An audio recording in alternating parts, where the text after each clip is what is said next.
Madame la ministre, monsieur le rapporteur, mes chers collègues, le consensus qui émane de la conclusion de cette commission mixte paritaire, s'il a de quoi nous satisfaire, ne doit pas nous éloigner de notre but quant à l'organisation de ces élections : garantir la sécurité de nos concitoyens qui participeront à ce scrutin.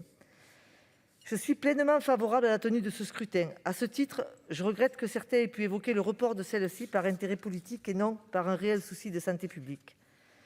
Les exemples dans les pays voisins nous le prouvent. Lorsque les gestes barrières sont respectés, nos concitoyens n'encourent que très peu de risques à venir voter. Ce qui m'interroge le plus, c'est de savoir s'ils se déplaceront les 13 et 20 juin prochains. Ne nous voilons pas la face. À 4 mois du scrutin, peu d'entre eux savent que des élections se tiennent en juin et nous risquons hélas de battre des records d'abstention au vu de ce qui s'est déjà produit lors des municipales de 2020.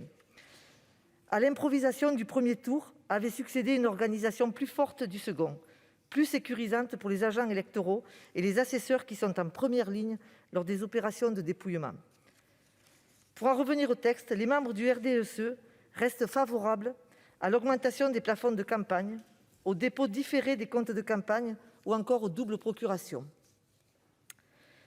Nous saluons également le fait que le texte validé par la commission mixte paritaire vienne prévoir la diffusion de programmes institutionnels sur les chaînes du service public visant à expliquer le rôle et le fonctionnement des conseils à renouveler. Ces dispositions avaient notamment été introduites par notre collègue Maryse Carrère. L'ensemble de ces éléments constitue une première étape, mais j'ai peur que cela ne soit pas suffisant tant les craintes et les occupations de nos concitoyens résident aujourd'hui ailleurs. Nombre d'entre eux sont aujourd'hui préoccupés par cette sortie de crise et c'est à nous, politiques, d'y répondre. Il serait trop facile de faire peser l'abstention seulement sur les électeurs. Par les idées que nous défendons, par les programmes que nous, politiques, porterons lors de ces élections, nous avons le pouvoir et le devoir d'élargir le champ des possibles, d'offrir des solutions à ceux frappés par la crise.